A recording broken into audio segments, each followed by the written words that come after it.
Baba Merzoug ou 4 siècles de relations franco-algériennes à travers l'histoire d'un canon devenu légendaire.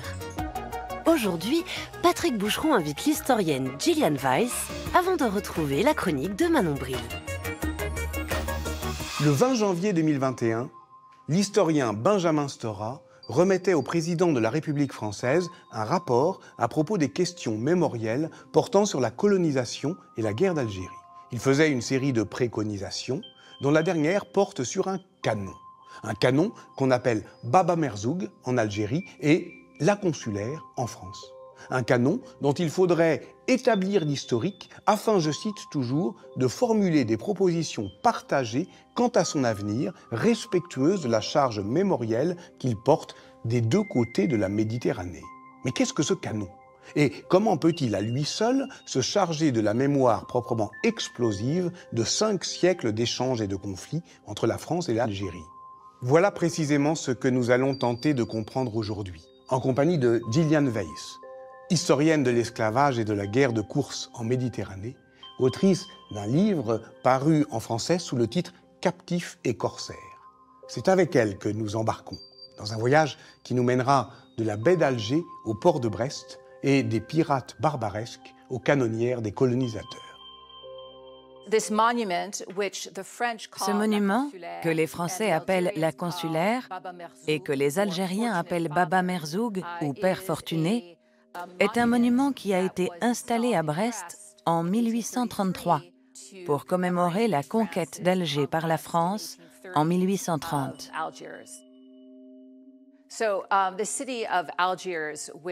Alger, ville sous domination de l'Empire ottoman au XVIIe siècle, avait la réputation d'être extrêmement bien protégée, à la fois par des fortifications et par du matériel de guerre qui pointait de façon menaçante vers la Méditerranée et mettait en garde quiconque tenterait de pénétrer dans la ville sans autorisation.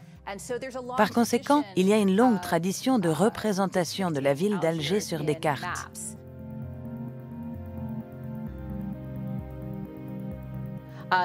Cette représentation est intéressante. Elle a été réalisée par un marin anglais en 1620. Vous voyez qu'il a pris soin de représenter tous les canons autour de la ville et de ses commerces. Il les a comptés et a même précisé que dans les années 1620, 160 canons pointaient vers l'extérieur de la ville, c'est-à-dire vers la Méditerranée. Le Père Fortuné était l'un des canons de la rade d'Alger qui protégeait la ville des incursions extérieures ainsi que les échanges commerciaux du port. Si Alger est aussi bien défendue, c'est que la ville a beaucoup d'ennemis, comme Tunis et Tripoli, qui forment avec elle les États barbaresques d'Afrique du Nord. Alger s'est spécialisé depuis le XVIe siècle dans la course. La capture par des corsaires de navires chrétiens dont les marchandises sont saisies et les occupants réduits en esclavage. Une activité d'autant plus lucrative que la crainte de voir ces captifs se convertir à l'islam pousse les royaumes chrétiens à organiser leur rachat, pris en charge par les consuls, par de simples marchands ou par des ordres religieux spécialisés dans le rachat d'esclaves en terre d'islam. La France est moins touchée d'abord par cette piraterie que ses voisins, grâce notamment à son alliance avec le sultan ottoman dont dépendent les barbaresques. Mais le pouvoir du sultan s'estompe en Afrique du Nord. De plus en plus de sujets français sont faits captifs et cela devient au XVIIe siècle un enjeu central pour la couronne que de régler le problème. La flotte française, de plus en plus puissante, multiplie sous Louis XIV blocus et expéditions punitives au Maghreb avec 2 objectifs en vue, obtenir la libération des esclaves français et capturer des esclaves musulmans pour les employer comme rameurs. C'est en 1683, lors du bombardement d'Alger par l'armée française, que le canon Baba Merzoug, ou Père Fortuné, est devenu célèbre sous le nom de la consulaire. En effet, le consul français Jean Le Vacher, qui était également prêtre, a été placé dans un canon et projeté dans le port.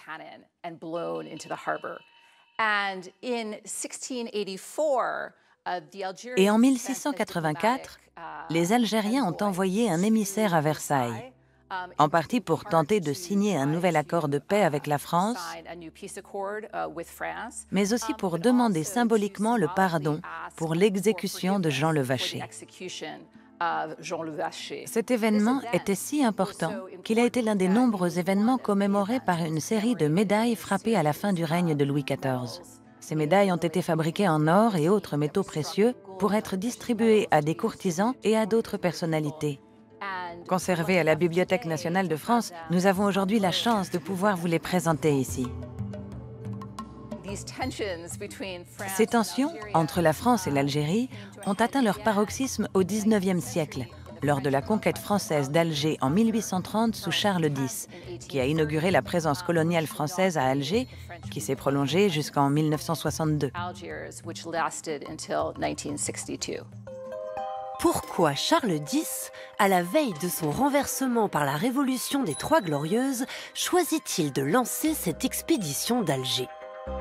D'abord, il y a un affront, monté en épingle par la France, le célèbre coup d'éventail asséné en 1827 par le dey d'Alger au consul français au cours de discussions sur une dette ancienne et jamais remboursée qui, depuis la fin du XVIIIe siècle, empoisonnait les relations franco-algériennes. Ensuite, il y a les difficultés intérieures que rencontre alors le roi. Charles X envoie sa flotte à Alger en espérant que cela suffira à redorer son prestige, à éviter la révolte qui gronde et à satisfaire des généraux en mal de bataille et de gloire depuis la fin de l'Empire napoléonien. Et puis, voguer vers le Maghreb, sur les traces de Saint-Louis, a comme un parfum de croisade, à une époque où la mémoire des croisades est fortement réactivée. Mais c'est aussi une peur ancienne qui justifie l'expédition. Depuis le début des années 1820, on est obsédé, à nouveau, par le danger des pirates barbaresques. La faute à la guerre d'indépendance de la Grèce contre l'Empire ottoman. Pendant les hostilités, de nombreux Grecs, hommes, femmes et enfants, ont été enlevés et réduits en esclavage. C'était assez pour réveiller la hantise des pirates du Maghreb. Peu importe qu'elles tiennent largement du fantasme et que la soi-disant traite des Blancs ne menace pas vraiment les côtes françaises. La flotte de Charles X part affronter à Alger l'ombre des menaces qu'allait y combattre celle de Louis XIV 150 ans plus tôt. À cette époque, en 1830, il était clair que le symbolisme des canons restait très fort. La France, lors de la conquête d'Alger en 1830, a rapporté un nombre énorme de canons comme trophée de guerre. Et parmi eux, le célèbre canon connu sous le nom de la consulaire. Les Français ont rapporté des canons qui ont été exposés devant les Invalides, comme vous le voyez ici, et qui s'y trouvent encore aujourd'hui. D'autres canons ont été fondus et transformés en monuments, comme celui de la statue du duc d'Orléans, installée dans le centre d'Alger pendant la période coloniale. Mais aucun de ces monuments n'était aussi célèbre que la consulaire. Ainsi, au moment même où l'on envisageait de faire venir le canon La Consulaire à Brest, une maquette du canon a été réalisée à Toulon. Ce modèle est daté de 1829 ou 1830. Et il est intéressant de noter qu'il s'agit là de l'un des tout premiers objets de la collection du musée de la Marine. Ce musée a été créé par le roi Charles X, le même roi à l'origine de la conquête d'Alger en 1830. La création du monument de la consulaire sur la base navale de Brest est assez intéressante, car autour de la base du nouveau monument, des bas-reliefs illustrant la manière dont la France était censée apporter la civilisation en Algérie et en Afrique ont été installés.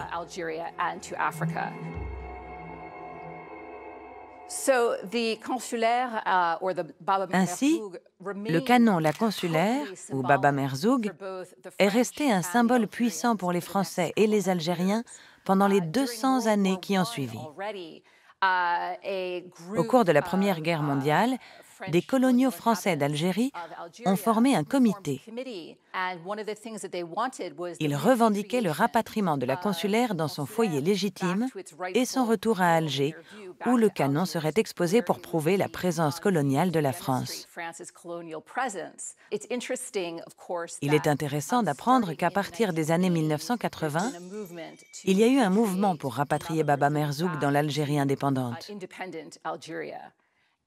Un journaliste a écrit un livre intitulé « L'épopée de Baba Merzoug, le canon d'Alger » et a amorcé un mouvement pour essayer de rapporter le canon à Alger. Depuis l'indépendance de l'Algérie en 1962, la question des restitutions ne se pose pas que pour des canons. Elle s'est posée pour ces 300 œuvres du musée des Beaux-Arts d'Alger, transportées en France en 1962 et restituées 7 ans plus tard. Ce n'est pas le cas en revanche des stèles puniques, découvertes à Constantine dans le sanctuaire d'Al-Ofra et qui demeurent aujourd'hui encore dans les réserves du Louvre. Des archives ottomanes, rédigées en langue turque et antérieures à la conquête française, avaient été rapportées en France en même temps que les archives de l'administration française. Elles sont restituées par versements successifs à partir de 1967. Mais qui s'émeut du devenir de vieux registres comptables ? Il en va tout autrement, bien sûr, pour les restes humains. En 2011, l'archéologue algérien Ali Farid Belkadi identifie au Muséum d'histoire naturelle de Paris plusieurs dizaines de crânes algériens qui proviennent pour beaucoup de corps décapités de résistants exécutés au XIXe siècle par le corps expéditionnaire français. Certains sont identifiés. Le cheikh Bouziane, par exemple, chef en 1849 de la révolte de Zaatcha. Capturé, fait prisonnier, il est fusillé sur l'ordre du général Herbillon. Sa tête est exposée sur une pique à Biskra. Le docteur Ferdinand Quesnoy dessine la mise en scène qu'il utilise quelques années plus tard pour illustrer son ouvrage « L'armée d'Afrique depuis la conquête d'Alger ». D'autres demeurent anonymes, réduits dans le catalogue du muséum à de laconiques, arabes de la plaine, Oran, femmes arabes de la Mitidja, morts d'Alger. C'est cette déshumanisation aussi qu'espérait laver la restitution de 24 de ces crânes en juillet 2020.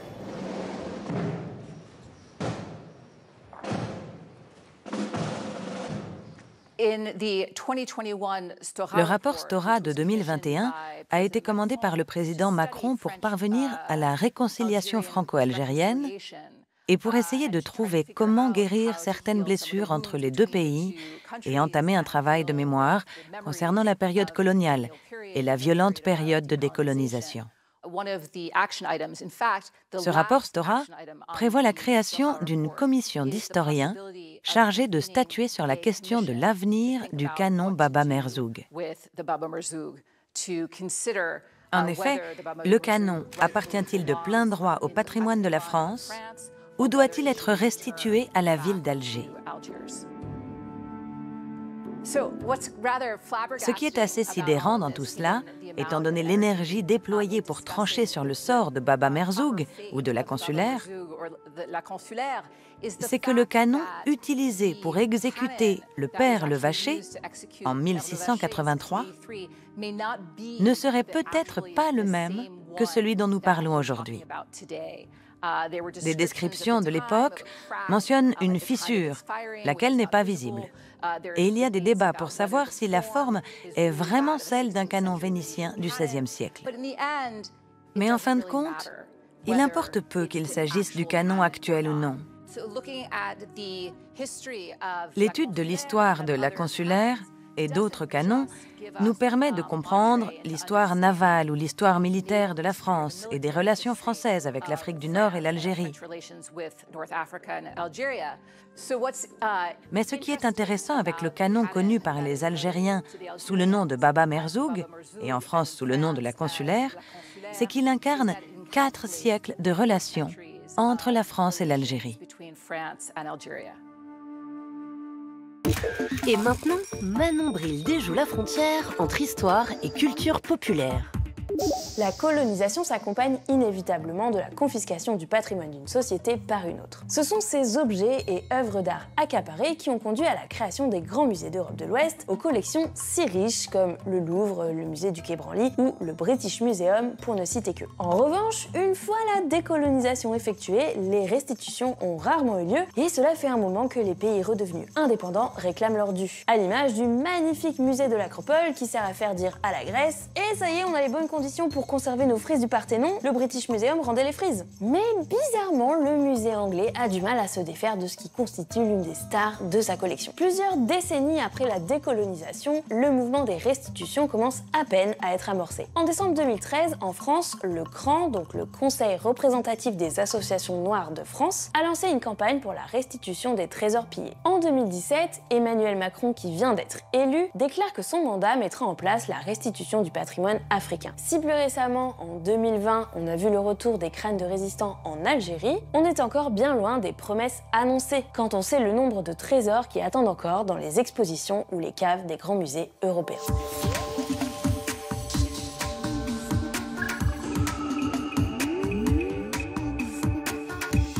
Et s'il revenait un jour à Alger, ce fameux canon, reviendrait-il à l'identique? C'est toute la question de la restitution, qu'on l'envisage du point de vue archéologique comme du point de vue mémoriel. Quand bien même le canon délaissé aujourd'hui sur un parking de Brest serait celui qui déchiqueta le malheureux consul Jean le Vacher en 1683, ce qui, on l'a compris, est plutôt douteux. Ce qui compte est moins son authenticité que l'intensité du souvenir dont il est chargé. Un souvenir fait de silence bien davantage que de transmission. Papa, qu'as-tu fait en Algérie? Tel est le titre du dernier livre de l'historienne Raphaëlle Branche, qui interroge la présence sourde de la guerre d'Algérie dans l'intimité des mémoires familiales. C'est une histoire de transport, là encore, où le disciple se déplace dans des objets apparemment banals, dans des souvenirs frêles, qui percent le silence comme le fracas des armes pour se frayer un chemin jusqu'à nous.